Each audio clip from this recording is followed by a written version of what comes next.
Mi familia me excluyó de la repartición de la herencia, convencidos de que no me tocaba nada, pero no sabían que el abuelo me había dejado la parte más valiosa sin que ellos pudieran hacer nada al respecto.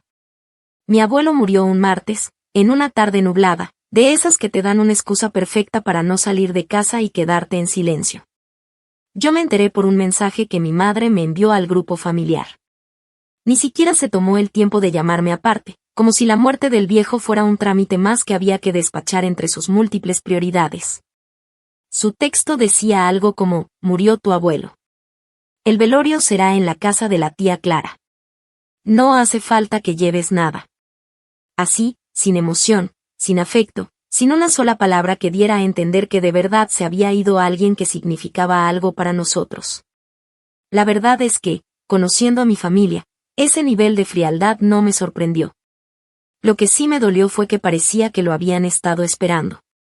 Como si estuvieran contando los días hasta que el viejo finalmente soltara el último suspiro y dejara atrás las llaves del tesoro que todos creían merecerse.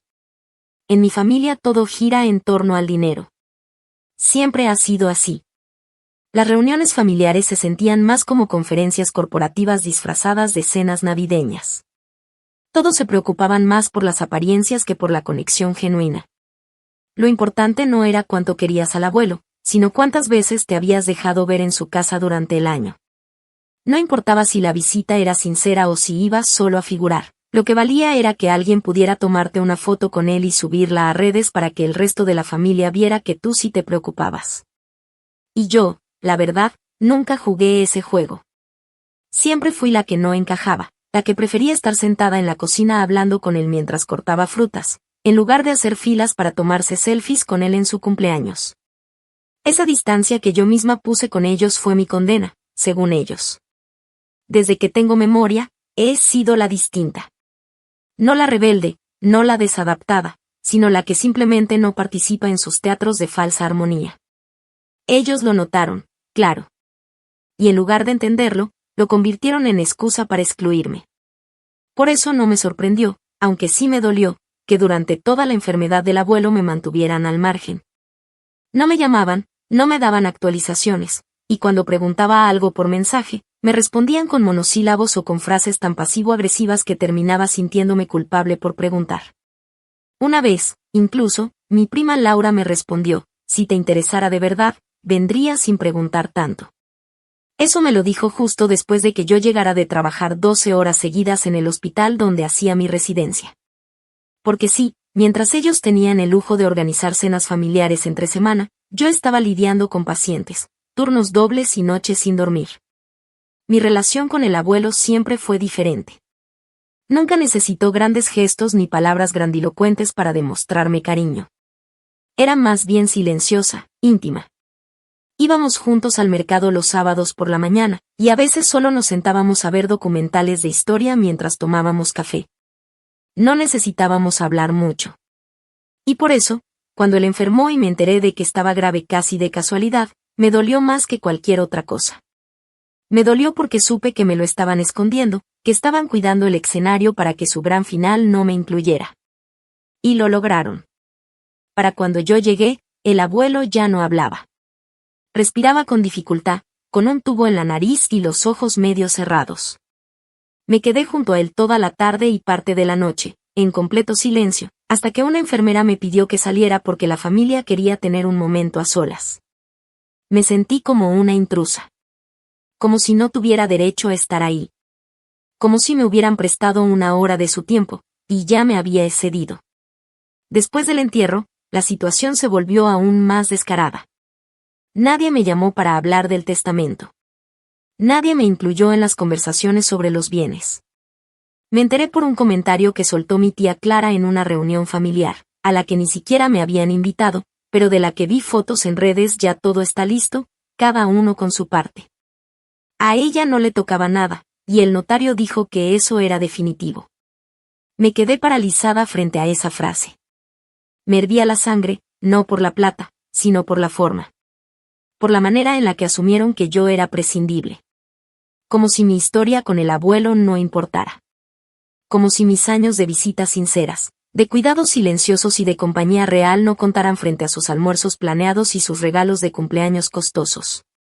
Pero lo que ellos no sabían, y eso es lo que convierte toda esta historia en algo que vale la pena contar, es que el abuelo, en su infinita calma y sabiduría, ya se había adelantado a ese teatro de hipocresía. Lo que él me dejó no estaba escrito en ese testamento al que tanto se aferraron.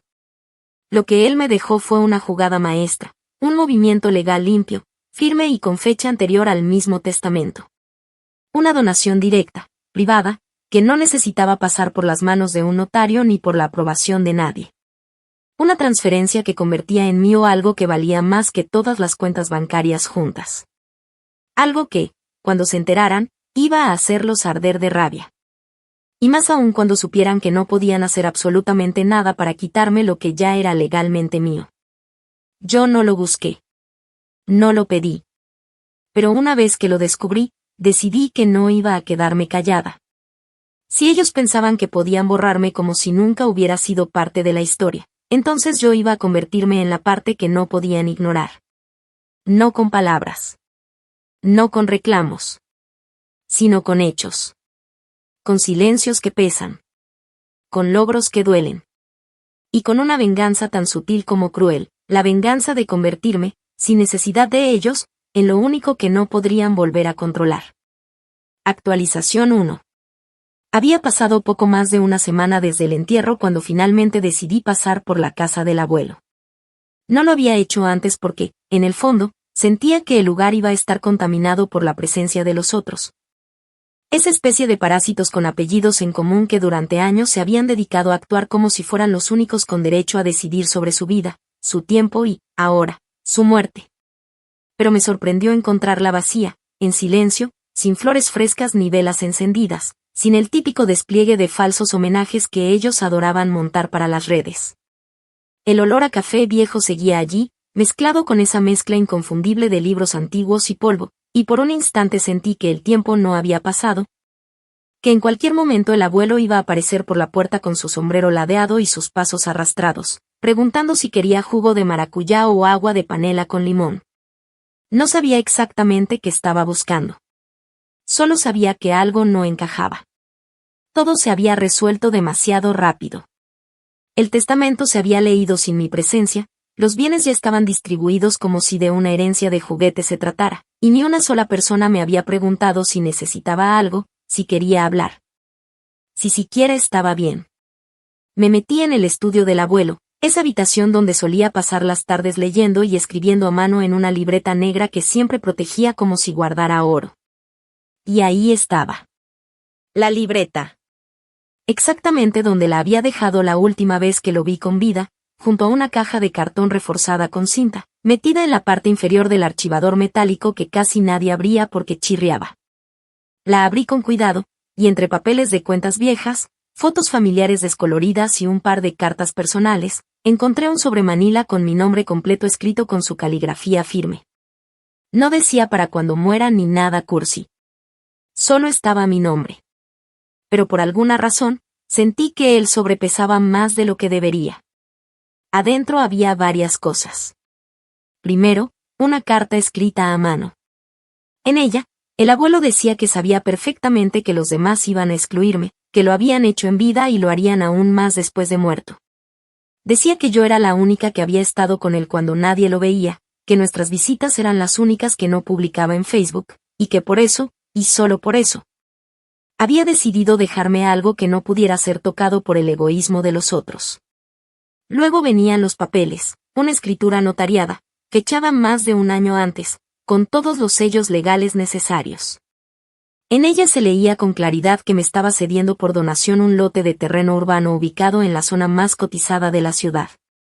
No era solo un terreno, era el terreno, el mismo que todos comentaban como el as bajo la manga del abuelo, el que estaba reservado supuestamente para una inversión familiar futura.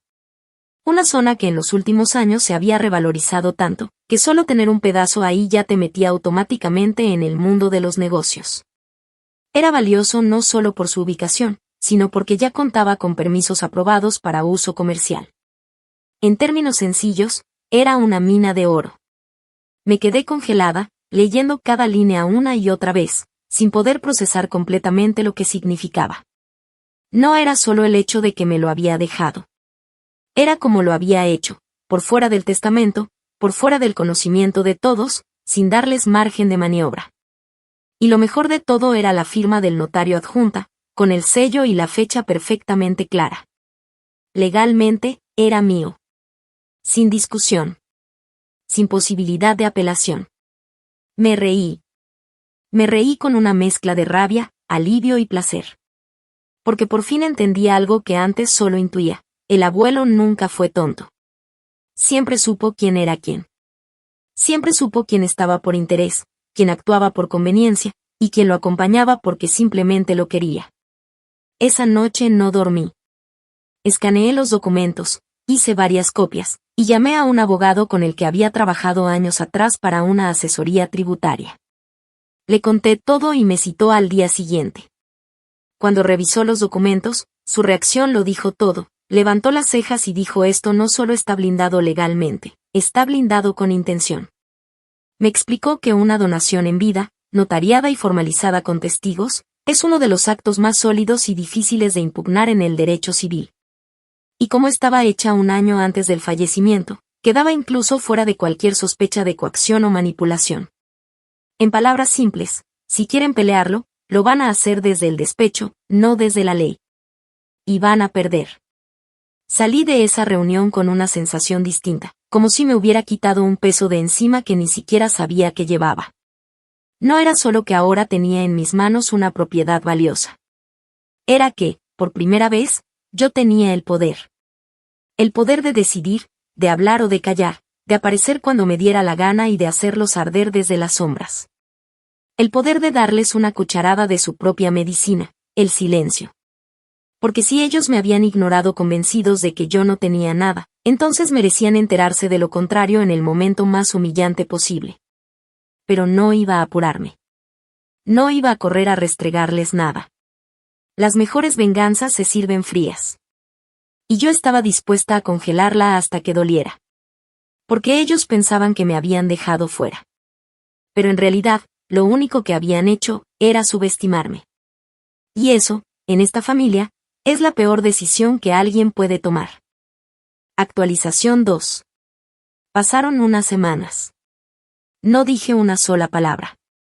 No respondí mensajes, no pregunté por el testamento, no volví a aparecer en reuniones ni intenté acercarme a nadie. Me dediqué a preparar cada paso con precisión. Fui al registro de propiedad y formalicé la actualización catastral del lote a mi nombre. También hice una consulta con un arquitecto amigo, solo para ir tanteando opciones, porque sabía perfectamente lo que ese terreno significaba. No era solo un espacio con valor comercial, era la joya de la familia. El bien más codiciado, el que mi tío Daniel decía que serviría como el futuro de todos los nietos. Ese terreno era lo único que podía reunirlos a todos sin pelear, o al menos eso creían ellos. Porque la realidad era otra, el terreno ya no era de todos, ni de la familia, ni de los nietos. Era mío. Y cuando supieran lo que hice con él, les iba a doler más que cualquier palabra que pudiera decirles. La noticia no se filtró por accidente. La filtré yo. Sabía perfectamente quién era el eslabón más débil, y lo utilicé. Mi prima Laura, esa misma que se llenaba la boca diciendo que todo lo que tenía era por mérito propio, no podía evitar revisar cada publicación que hacía en redes. Bastó con subir una historia en la que mostraba parte del lote con el mensaje ambiguo: todo comienza aquí. Gracias, abuelo. Ni un dato técnico, ni una ubicación, ni nada explícito, pero el mensaje estaba dirigido con precisión quirúrgica. En menos de media hora, Laura respondió con su falsa cortesía habitual, diciendo que qué linda vista, que si era por fin mi propio espacio. Me limité a contestarle que sí, que era mío.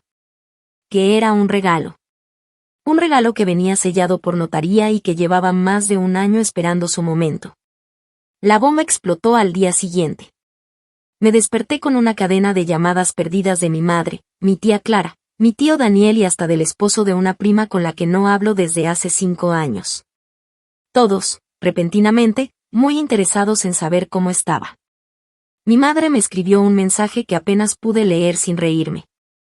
Decía que había habido una confusión, que no sabían que el abuelo me había dejado algo, y que por supuesto tenía derecho a mi parte, que lo justo era que todo se dividiera equitativamente. Me hablaba de justicia la misma mujer que se quedó callada mientras los otros repartían todo sin consultarme. La misma que siempre me dejó fuera de las decisiones importantes porque, según ella, tú eres muy distinta y te estresas con estas cosas. Y ahora venía con su disfraz de madre conciliadora, hablándome de igualdad y de familia unida. No respondí. Ni una palabra. El colmo vino 2 días después, cuando organizaron una nueva reunión en la casa de la tía Clara, esta vez ya no para brindar por el recuerdo del abuelo, sino para tratar de entender lo que había pasado con el terreno. Me invitaron, claro, con la hipocresía vestida de amabilidad. Me senté en una de las sillas del fondo, escuchando cómo se lanzaban indirectas unos a otros, tratando de encontrar un culpable entre ellos.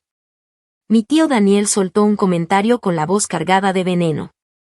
Dijo que si el abuelo estaba tan senil como parecía en sus últimos meses, entonces cualquier documento que hubiera firmado en ese tiempo podía ser legalmente cuestionado. Lo dijo mirándome, como quien lanza el anzuelo y espera que piques. No me inmuté. Saqué del bolso una copia certificada del acta de donación, la puse sobre la mesa de centro, y mientras todos estiraban el cuello para ver qué era. Dije con calma que el documento tenía fecha de 14 meses antes de su muerte. Agregué que había sido firmado cuando todavía manejaba su auto, respondía a correos y hasta discutía de política con pasión. Ningún médico lo había declarado incapaz, ni mucho menos. La donación estaba en regla, blindada, firmada ante notario y registrada legalmente. Lo que vino después fue puro espectáculo. Mi tía Clara se agarró la cabeza como si le hubieran dado una noticia de muerte. Dijo que era una injusticia, que el terreno no podía ser solo mío, que ese lugar era especial para toda la familia y que el abuelo había hablado muchas veces de convertirlo en un centro cultural para los nietos. Mi madre se sumó al drama, diciendo que el abuelo debía de haber estado confundido, que seguramente yo lo había presionado o que él no sabía lo que hacía. Escucharla decir eso, después de haber sido la hija ausente que nunca lo llevó ni a una cita médica, me generó un asco difícil de disimular. Me limité a contestar que tal vez si hubieran estado menos ocupados repartiéndose todo lo que él dejó, y más presentes en su vida, ahora no estarían tan confundidos con lo que decidió dejarme a mí. La reacción de ellos fue entre risa nerviosa y rabia contenida. Se dieron cuenta de que no podían hacer nada. Ni una sola cláusula del testamento anulaba mi escritura. El abogado con el que trabajaba les había anticipado que el documento tenía fuerza legal propia, que no dependía de ningún testamento porque no era una herencia, sino una donación en vida. Y eso fue lo que más les dolió, que no pudieron decidir, opinar, meter mano ni modificar nada. Que yo no solo tenía algo valioso, sino que lo tenía blindado. Que su control ya no se aplicaba a mí. Al salir de la casa, mi madre me alcanzó en la puerta. Me tomó del brazo con fuerza, con esa rabia de quien se sabe derrotado y no tiene dignidad para asumirlo. Me dijo con los dientes apretados que me estaba comportando como una extraña, que el abuelo hubiera querido que todos compartiéramos por igual, y que si yo tenía algo de corazón, lo donaría a la familia. Me detuve, la miré y le respondí con la voz baja pero firme que el abuelo no me lo dejó para que lo regalara, me lo dejó porque sabía que ellos iban a actuar exactamente así. Que su mayor acto de amor fue darme algo que no podían tocar.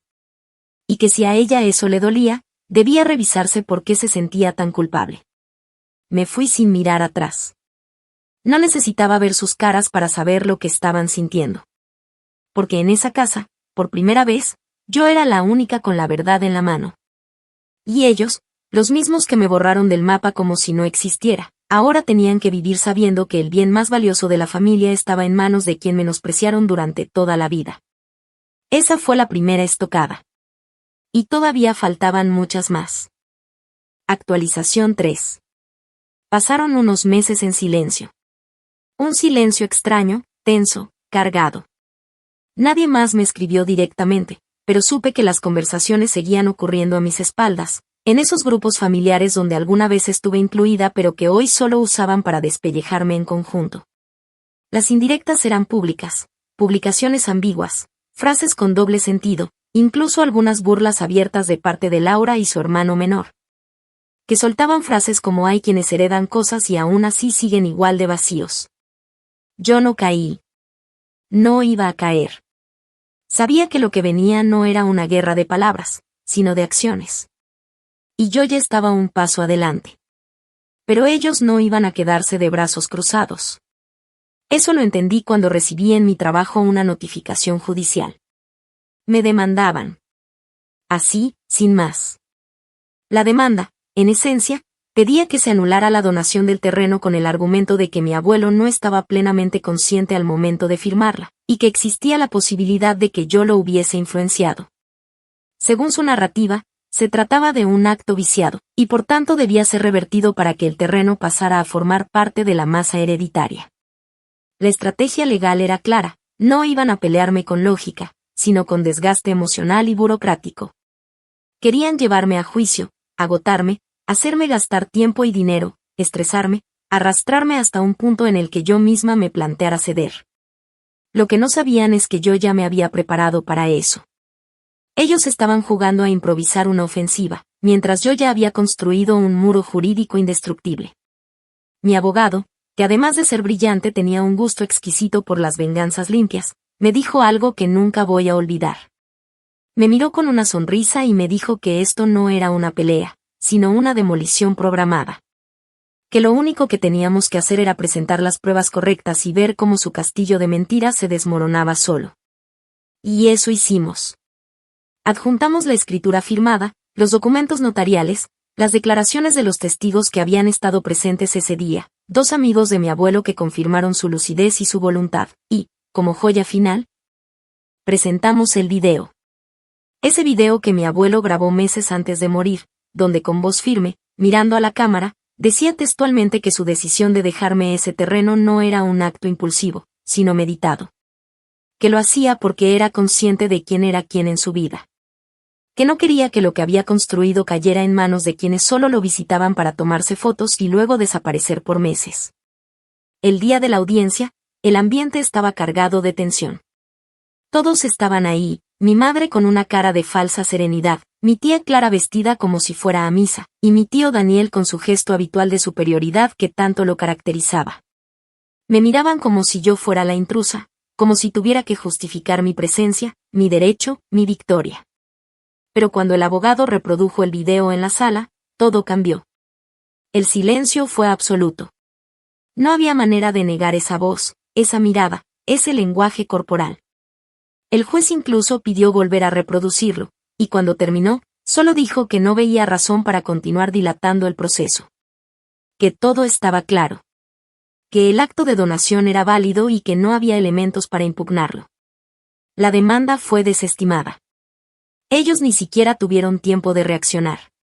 Fue tan limpio, tan contundente, tan definitivo, que se quedaron sentados en la banca como si alguien les hubiera quitado el aire de golpe. Yo salí de la sala sin decir palabra, pero por dentro estaba vibrando. No por el terreno. No por el dinero. Sino porque esa era la victoria que más me importaba, verlos fracasar intentando deshacer algo que ni con toda su malicia podían tocar. Habían confiado tanto en que su apellido, sus contactos, su superioridad numérica les darían ventaja, que no supieron reaccionar cuando la ley les cerró la puerta en la cara. Fue en ese momento que entendí lo que era tener el control absoluto. Porque ellos podían odiarme, podían insultarme, podían decirle al mundo que yo era la nieta ingrata, la que traicionó a la familia.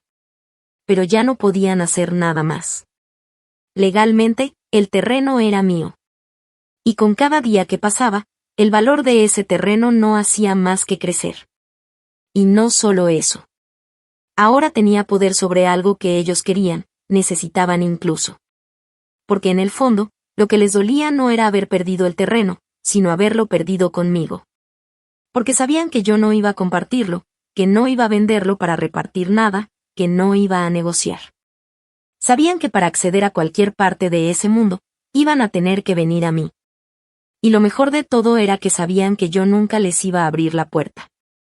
Después de esa audiencia, empecé a pensar en grande. Ya no se trataba de conservar lo que el abuelo me dejó, sino de hacer algo con eso. Algo que los hiciera ver, cada vez que pasaran por la zona, que su derrota estaba ahí, materializada, convertida en algo concreto, visible, indiscutible. Algo que no pudieran ignorar. Una estructura que les dijera, sin necesidad de palabras, esto no es tuyo. Esto nunca fue tuyo. Esto es lo que te perdiste por tu ambición.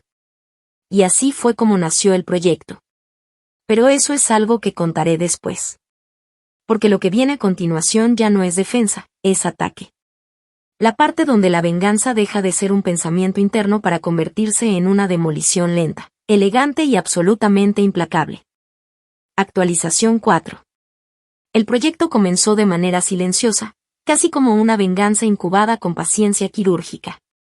No publiqué nada, no hice anuncios, ni siquiera comenté con conocidos. Solo dejé que el proceso se moviera desde lo técnico, permisos de obra, planos, licencias ambientales, cotizaciones, estudios de suelos, selección de arquitectos. Cada paso estaba diseñado con una precisión milimétrica. Lo primero que tuve claro era que no iba a vender el terreno, ni a construir algo simbólico. Iba a explotar al máximo el potencial que me dejó el abuelo. Iba a levantar algo que diera ingresos reales, que tuviera vida propia y que además se convirtiera en una presencia permanente. Un edificio. Un conjunto de locales comerciales en el primer piso, oficinas en el segundo, y en los 2 últimos niveles, apartamentos de lujo para renta corta y ejecutiva. Algo que moviera dinero todos los días. Algo que no solo aumentara mi patrimonio, sino que además les recordara, a cada uno de ellos, todo lo que ya no les pertenecía. El proceso tomó tiempo, claro. 1 año y medio de reuniones, aprobaciones, contratistas que querían cobrar de más y que tuve que reemplazar, y hasta visitas constantes a la obra para evitar que intentaran meter mano o boicotear algo por debajo de cuerda. No confiaba en nadie, y con razón. Una semana después de que colocamos la primera piedra, aparecieron panfletos anónimos pegados en postes cercanos insinuando que el proyecto era ilegal, que contaminaba el sector, que el terreno había sido adquirido de forma dudosa. No había duda, eran ellos. Mi madre, mis tíos, incluso Laura y su hermano, tratando de frenar algo que ya era imparable. Pero lo único que lograron fue fortalecerme. Porque cada ataque, cada intento de difamación, cada obstáculo improvisado me servía para ajustar las tuercas y volver el proyecto aún más sólido. Durante ese 1 año y medio, nunca me dirigía a ellos. Nunca respondí a sus indirectas, ni a los rumores, ni a los mensajitos que dejaban caer por conocidos en común. Me limité a trabajar. A diseñar. A supervisar. A invertir. Y también a aprender. Aprendí más en esos meses que en 5 años de universidad. Aprendí de administración, de gestión inmobiliaria, de contratos, de ventas. Y, lo más importante, aprendí a negociar sin tener que inclinar la cabeza. El terreno que me dejaron lo convertí en una estructura de 4 pisos, con ascensor, diseño ecoeficiente y fachada minimalista. Pero no solo era bonito. Era rentable. Los locales se rentaron antes de que estuvieran terminados. Las oficinas, a empresas emergentes que buscaban ubicaciones clave. Y los apartamentos, a ejecutivos que venían por proyectos temporales. En menos de 3 meses después de su finalización, el edificio ya me estaba generando más ingresos de los que cualquiera de ellos había visto en 1 año. La inauguración no fue pública. No invité medios, ni políticos locales, ni empresarios de pacotilla. Hice una pequeña reunión privada con los arquitectos, los inversionistas y algunos empleados que trabajaron duro desde el principio. Pero, como sabía que los rumores se esparcen rápido, dejé que se filtrara la dirección exacta del evento. Y ellos, como perros que huelen carne, aparecieron. Llegaron de a poco. Primero mi tía Clara, con un vestido azul que usaba para todas las fiestas importantes. Luego Daniel, que fingía hablar por celular mientras se acercaba a la entrada. Y finalmente, Laura, que ni siquiera tuvo la decencia de saludar a nadie y solo se quedó mirando desde la acera de enfrente como si estuviera esperando a que alguien la invitara a pasar. Nadie lo hizo. Los guardias, previamente informados, tenían la orden de no dejar entrar a nadie que no estuviera en la lista. Uno de ellos incluso se acercó a preguntarme, discretamente, si quería que los echara. Le dije que no. Que los dejaran mirar. Que eso era todo lo que les quedaba, observar desde afuera lo que nunca sería suyo. Esa noche, mientras brindaba con los pocos que se habían estado a mi lado durante todo el proceso, Me di el gusto de salir brevemente al balcón del segundo piso. Ellos seguían allí, a lo lejos, en la acera. Hablaban entre ellos, gesticulaban, claramente molestos, claramente buscando una explicación, una forma de procesar que esto ya no era una promesa ni una amenaza. Era una realidad. Un edificio. Un negocio. Un símbolo. Me quedé mirándolos un momento y luego entré de nuevo sin decir nada. No necesitaba hacerlo. Porque el silencio también humilla. Y ese silencio era el eco de su fracaso. Después de esa noche, el edificio se convirtió en un punto de referencia en la zona. Salía en las fotos de los locales nuevos. Era mencionado en redes cuando alguien destacaba su ubicación. Incluso fue parte de una nota del periódico local sobre desarrollo urbano sostenible. Ellos lo veían, lo sabían, y no podían evitar que les doliera. Porque no era solo un terreno perdido. Era un proyecto del que fueron excluidos por su propia arrogancia. Por creerse demasiado importantes como para considerar que alguien como yo, la distinta, la apática, la que nunca participa, pudiera tener algo entre manos. Y cada vez que alguno de ellos pasaba por la zona, porque sé que lo hacían, tenía que tragarse el orgullo y aceptar que ese terreno, ese proyecto, ese ingreso constante, esa construcción imponente, era mío. No de la familia. No de los nietos. No de los herederos. Mío. Porque el abuelo no me dejó una migaja. Me dejó un imperio en forma de terreno. Y yo lo convertí en un monumento a su error. Su error de excluirme. Su error de subestimarme. Su error de creer que podían hacer conmigo lo mismo que hacían con ellos, callar, ignorar, usar y desechar. Pero la parte más dulce de todo esto no fue el dinero ni el éxito del edificio. Fue saber que cada uno de ellos, sin excepción, iba a vivir sabiendo que fallaron. Que lo que tanto codiciaban terminó en manos de quien menos querían. Y que, por mucho que lloraran, gritaran, demandaran o se arrastraran, ya era demasiado tarde. La venganza estaba servida. Fría, sólida y con 4 pisos de altura. Actualización final. Un año después de la inauguración del edificio, cuando ya había dejado de ser una novedad y se había convertido en un punto fijo dentro del paisaje urbano de la ciudad, ocurrió algo que terminó de sellar lo que ya era evidente. Ellos estaban destinados a perder, una y otra vez, frente a mí. Fue en febrero, cuando falleció la hermana menor del abuelo, la tía abuela Eugenia. Para muchos era una figura casi decorativa, alguien a quien veían solo en los funerales o en las navidades y el tráfico no estaba muy pesado. Pero para mí, era alguien especial. En vida, Eugenia fue la única persona en esa familia que me trató con dignidad cuando los demás se burlaban de mí por ser distinta, por no seguirles el ritmo de sus farsas y teatros. Era silenciosa, observadora, y con una inteligencia que pasaba desapercibida porque siempre fue buena fingiendo ser menos lista de lo que era. Y eso la hacía peligrosa o estratégica. Lo supe desde que era adolescente. A diferencia de los otros, yo sí la llamaba. No con frecuencia exagerada, pero sí constante. Le preguntaba por su salud, por sus gatos, por sus recetas extrañas de pan sin levadura que siempre terminaban siendo incomibles pero que igual probaba con una sonrisa porque sabía que lo hacía por cariño. En muchas ocasiones, ella fue quien me recordó que no estaba sola, que alguien sí veía las cosas como eran, sin adornos ni doble cara. Así que cuando falleció, no me sorprendió que me contactara directamente su abogado para asistir a la lectura de su testamento. Lo que sí me sorprendió, y debo admitir que fue un placer indescriptible, fue lo que ocurrió en esa oficina. La lectura fue breve. Eugenia no dejó un patrimonio millonario, pero sí era dueña de una propiedad rústica ubicada a las afueras de la ciudad, una finca con tierras cultivables, una casa de campo antigua y una estructura secundaria en desuso que alguna vez funcionó como taller artesanal. A ojos de los demás, era solo un terreno para vender o para dividir en lotes. Pero lo que nadie sabía, excepto yo, era que esa zona estaba próxima a recibir una inyección de inversión por parte de la alcaldía, que planeaba instalar en los próximos 5 años un corredor turístico y ecológico financiado con capital extranjero. Y esa finca, la de Eugenia, quedaba justo en el centro del mapa. Lo supe porque el arquitecto con el que construí mi edificio me lo había mencionado meses atrás, y yo ya había comenzado a comprar propiedades pequeñas alrededor, en silencio, con paciencia, usando un nombre comercial para no levantar sospechas. Cuando el notario leyó la cláusula especial del testamento, pude ver cómo se les congelaba la sonrisa en la cara. Eugenia dejó por escrito que su propiedad sería heredada exclusivamente por los descendientes que hubiesen mantenido contacto constante y demostrado afecto real en los últimos 5 años. Y no lo dejó al azar.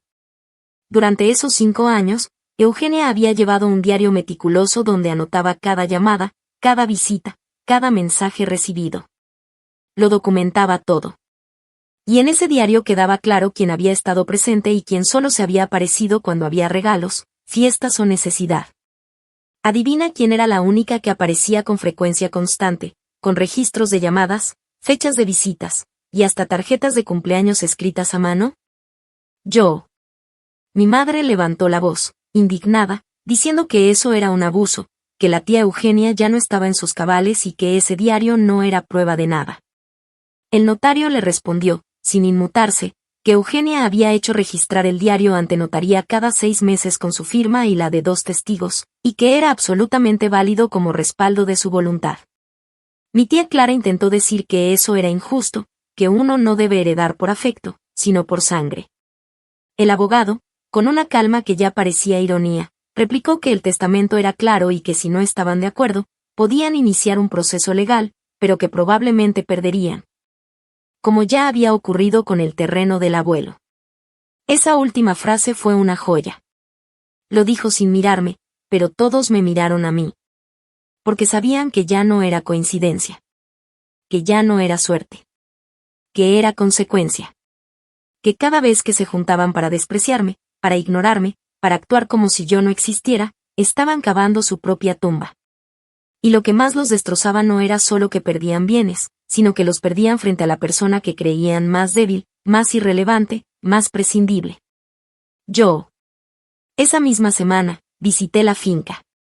Estaba en perfecto estado. Contraté a un equipo para hacer limpieza, restauración y análisis de viabilidad para convertir la propiedad en un centro ecoturístico de retiro y alojamiento tipo glamping. Ya tenía contactos interesados, posibles inversores y una estrategia clara. Pero antes de eso, hice algo que no tenía ningún propósito económico, sino puramente simbólico. Mandé a restaurar la estructura secundaria de la finca y la convertí en un pequeño salón de usos múltiples con una placa a la entrada. No decía mi nombre. Decía simplemente, dedicado a quienes no fueron olvidados cuando los demás miraban hacia otro lado. La foto de esa placa, como imaginé, fue publicada por uno de los trabajadores locales en una historia de Instagram. Y a los pocos días, Laura la compartió con una frase pasiva-agresiva diciendo que algunos se creían mejores solo por estar más cerca de los muertos. Yo no respondí. No hacía falta. Porque ya lo había dicho todo. Porque su rabia era la medida exacta de mi triunfo. Ahora, cada vez que se reúnen, porque siguen reuniéndose, aunque cada vez con más silencio y menos motivos, saben que ya no tienen la influencia que creían tener. Que ya no pueden controlar los bienes, ni las decisiones, ni siquiera la narrativa familiar. Porque mientras ellos se pelean entre ellos por las obras de un testamento que escribieron en función de apariencias, yo vivo de los frutos de decisiones silenciosas, de afectos reales. Y de un legado que no necesitaron testigos ni pancartas para ser válido. Y eso sí que duele. Más que cualquier pérdida material. Porque la venganza más cruel no es hacerlos sufrir, es obligarlos a ver que mi presencia, la que siempre despreciaron, fue la única que dejó huella. Una huella que hoy se traduce en propiedades, ingresos y poder. Pero sobre todo, en algo que ellos ya no pueden comprar, respeto. El mismo que nunca me dieron, y que ahora, les guste o no, tendrán que soportar. Porque soy la sombra de su error. Y esa sombra ya no desaparece.